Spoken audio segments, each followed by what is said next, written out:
Queridos, vamos analisar à luz da entalpia, à luz da entropia e associada à temperatura em Kelvin, nesta expressão comprovada por Gibbs, se esses 4 processos são ou não espontâneos. Quando há a combustão, reação química do combustível com o comburente, aonde todos os carbonos viram gás carbônico, onde todos os hidrogênios viram água, com liberação de energia. A combustão é um processo que, iniciado, interrompe, ou iniciado vai até queimar tudo, enquanto tiver combustível, enquanto tiver comburente. É espontânea ou não a combustão? Então, vejamos. Para determinarmos a espontaneidade, nós vamos determinar o ΔG. Se o ΔG, a tal da energia livre, ou energia líquida, no sentido de que valoriza os prós, valoriza os contras, se der ΔG menor do que zero, será espontânea. Se o ΔG for maior do que zero, o processo não é espontâneo. Para isso, vamos por partes. A variação de entalpia da reação da combustão. Pelo fato de liberar calor, nós sabemos que a reação tem um ΔH, entalpia determina se libera ou se absorve. A entalpia não determina espontaneidade. Sozinha não tem autoridade. Ser exotérmica é ter um ΔH menor do que zero. A entalpia é energia interna. Começa num valor e termina num valor mais baixo.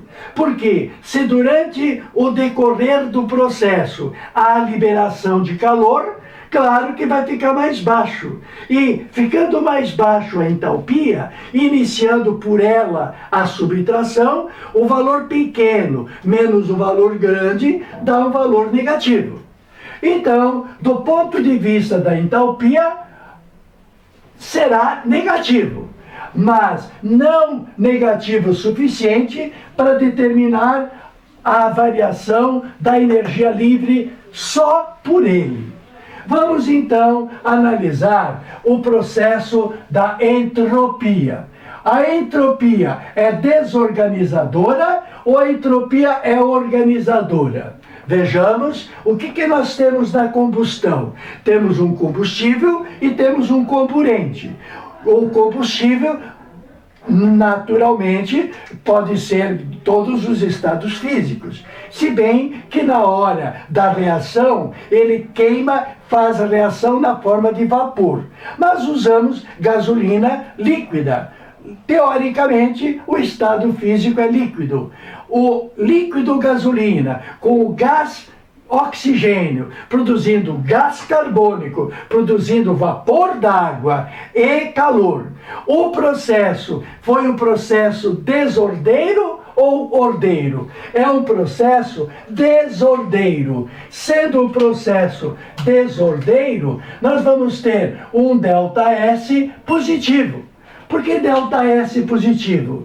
Porque se o processo desorganizou, produziu gases em alto movimento, em alta temperatura, produzindo alta energia cinética, é um processo altamente desorganizador, cujo ΔS é positivo. Bom, se o ΔS é positivo, multiplicado por T, e numa diferença, este valor, apesar do ΔS ser negativo, pelo negativo da expressão, eu tenho negativo. Então, o que eu tenho aqui? Eu tenho algo negativo somado com algo negativo. Porque se o ΔS for positivo, porém, na frente da expressão tenho menos, eu tenho um valor negativo que eu vou algebricamente somar com um valor negativo, dando então negativo. Opa! O ΔG negativo vai me determinar um processo espetacularmente espontâneo. Toda combustão é um processo que, iniciado, só termina quando acaba. Só para de fazer a reação quando acaba-se ou o combustível ou o comburente. É um processo espontâneo porque o ΔG deu negativo. Lembrando que ΔG é energia líquida, levando em conta o pró-ΔH e o contra-ΔS, contra, negativo na frente. Muito bem. Segunda situação, cuja resposta já está aqui. Por que que o sal que está na água do mar não precipita? Por que que o sal que está dissolvido na água do mar não precipita? Felizmente que não precipita. Senão, o que nós teríamos? Nós teríamos uma situação em que a vida marinha estaria completamente alterada. Nós vamos ainda falar sobre osmose e veremos então o problema da pressão sanguínea, etc., já no próximo capítulo, que são propriedades coligativas. Bom, então, por que que a precipitação do sal na água do mar não é espontânea? Por quê? Porque vai dar esta expressão ΔG, vai dar positivo. Então, quero te convidar a pensar comigo. Por que que o ΔG aqui vai dar positivo? Vai dar positivo porque, para que o sal precipite, o processo é endotérmico.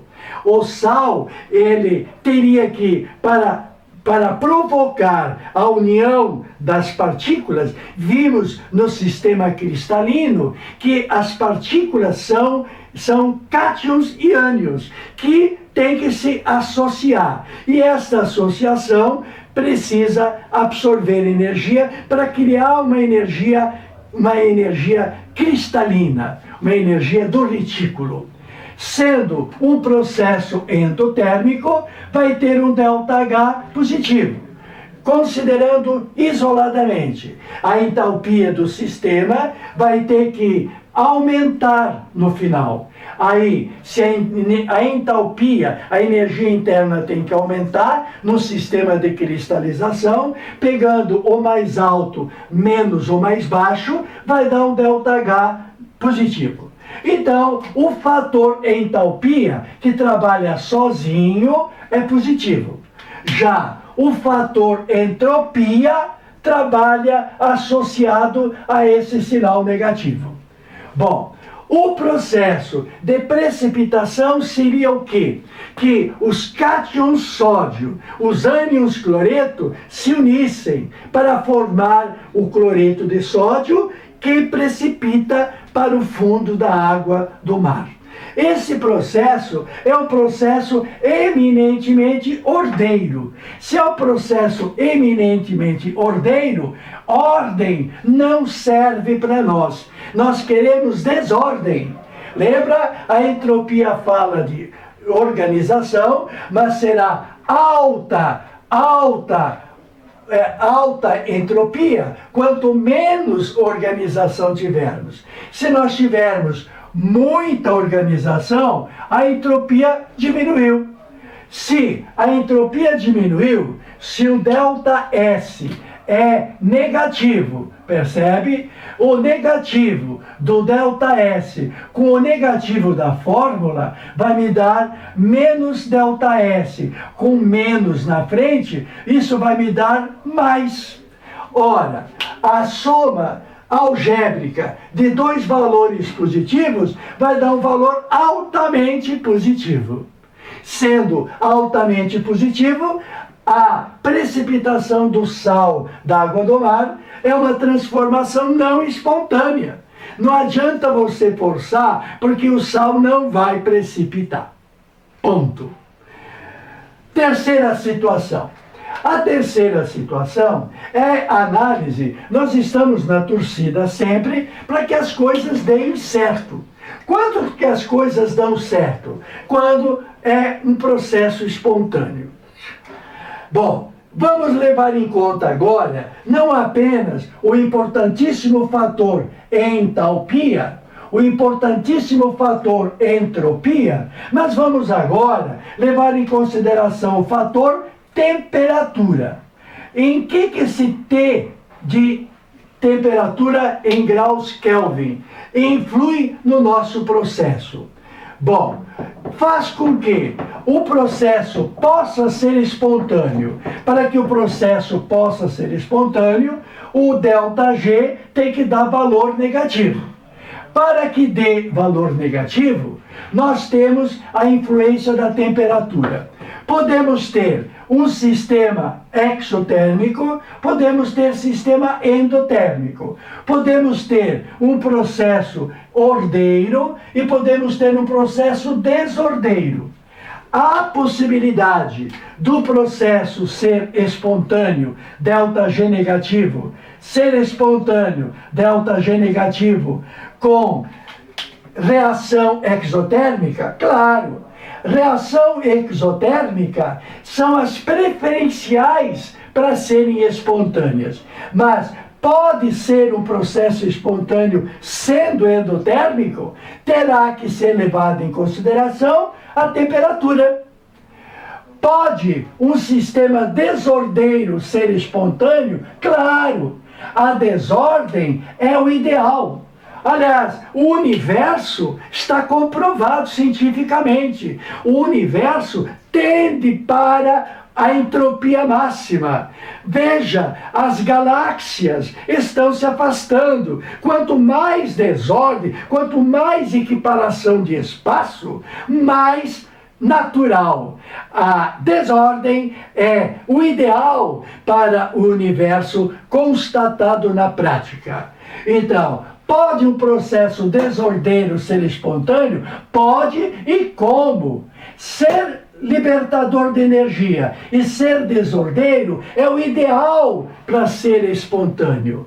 Agora a pergunta é: pode um processo ordeiro ser também espontâneo? Pode, se levarmos em conta a influência da temperatura. Muito bem. Então vejam, os fatores ideais era de que um processo seja exotérmico e um processo seja desordeiro.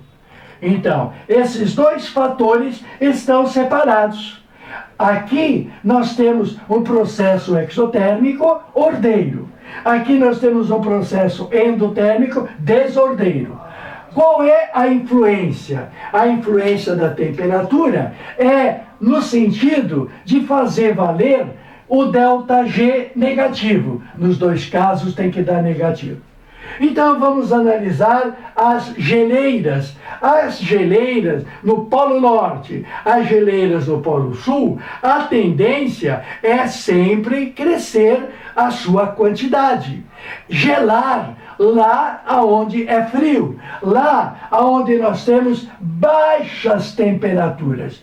Porque o processo pode ser espontâneo porque a temperatura é baixa. Vejamos então a nossa matematiquinha. Ser exotérmico, porque para provocar gelo, a água líquida, para se transformar em água sólida, a água líquida tem que liberar calor. Liberando calor é que a água líquida congela. Então, criar gelo é ser exotérmico.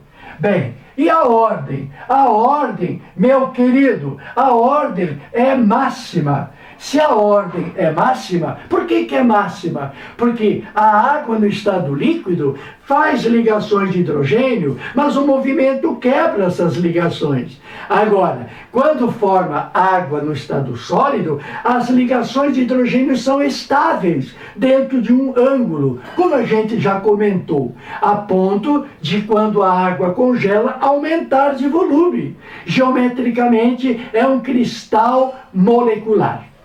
Muito bem. Veja lá na aula sobre cristais. Bom, então, ser um processo exotérmico é ter H isoladamente negativo. Ser um processo ordeiro, se é ordeiro, o ΔS é negativo. O ΔS é negativo. Agora, com esse negativo, o negativo da fórmula e o negativo do ΔS vai me dar o quê? Vai me dar positivo. Então, o termo variação de entalpia e o termo energia de organização são contrários. Quem é que vai determinar ser negativo? Quem vai determinar ser negativo é ter um T pequeno. Porque se o T for pequeno, o produto temperatura pela variação de entropia sendo menor do que a variação de entalpia, se esse termo que é positivo for pequeno, vale o termo negativo. Então, há processo espontâneo, exotérmico e ordeiro, desde que a temperatura seja baixa. Compreendeu? Compreendeu que é uma questão de sinais lá da quinta série? Se esse termo é negativo, se esse termo junto é positivo, afinal, a soma de um fator negativo com um fator positivo vai dar o sinal do maior. E qual dos dois é maior? Será o primeiro fator se a temperatura for pequena. Se a temperatura for pequena, esse fator positivo deixa de influir. O que falarmos sobre o deserto? Por que no deserto a água evapora, apesar daquele calorão? É exatamente por isso. Porque o fato da evaporação, o que é evaporação? Tenho muita alegria em poder te avisar que no nosso canal tem a lista das aulas. E na lista das aulas, tu vai ver lá em Química Geral, tudo isso, mudança de estado físico, que tu tem que ter muita segurança. É o que vale na prática. Não adianta você estudar a teoria dos orbitais ligantes e antiligantes se você não sabe que a evaporação é um processo endotérmico. Para que a água líquida passe para o estado de gás, para evaporar, a água líquida tem que pegar calor, porque o estado gasoso tem energia mais alta. O sistema de evaporação é um sistema endotérmico, a tal ponto que a entalpia se torna mais alta. Se a entalpia se torna mais alta no final, esse termo ΔH é um termo positivo. Ora, se a espontaneidade do processo é determinado por um ΔG negativo, ser endotérmico não ajuda em nada, só atrapalha. Se tem que dar negativo, ser endotérmico não é um processo espontâneo. Correção. Só o processo endotérmico não determina a espontaneidade. A entalpia sozinha tem autoridade para dizer que absorveu calor. Não tem autoridade para dizer que é espontâneo, não. É apenas um fator do sistema. Bom, a evaporação. A evaporação pega a água no estado líquido e passa para o estado de vapor. Bagunça! Bagunça numa boa. Por que bagunça numa boa? Porque as molequinhas que estavam em ligações de hidrogênio vão para o estado gasoso, onde a energia cinética se torna muito alta pelo aumento da temperatura. Conclusão. Se o sistema desordeiro é um sistema de aumento de desordem, portanto, aumento de entropia, esse sistema, esse ΔS, ele é positivo. Com o positivo do ΔS e o negativo da fórmula, vai me dar um fator negativo. Sendo que este termo negativo terá que ser somado algebricamente a esse termo positivo. Somar dois algarismos, um positivo e um negativo, é dar o sinal do maior deles. Ora, se nós queremos que seja espontâneo, que tenha ΔG negativo, porque só negativo o processo será espontâneo. Para que o ΔG dê negativo, esse termo que tem sinal negativo, que é a energia de organização, na qual o fator importante está sendo a temperatura, esse termo negativo tem que ser maior. Então o TΔS tem que ser numericamente maior do que o termo ΔH. Aí o sistema será espontâneo. Aliás, esse termo desordeiro equivale ao termo aqui em cima. A variação de entropia positiva com o negativo da fórmula deu negativo. Se bem que aqui em cima era o ideal. O termo deu negativo na energia de ionização e tinha dado negativo na variação de entalpia. Aí é negativo com negativo, soma e dá o sinal comum. É extremamente espontâneo, enquanto que aqui a espontaneidade foi salva pela elevação da temperatura. Então, no quente deserto, a evaporação é um processo espontâneo. Tote ao seu dispor.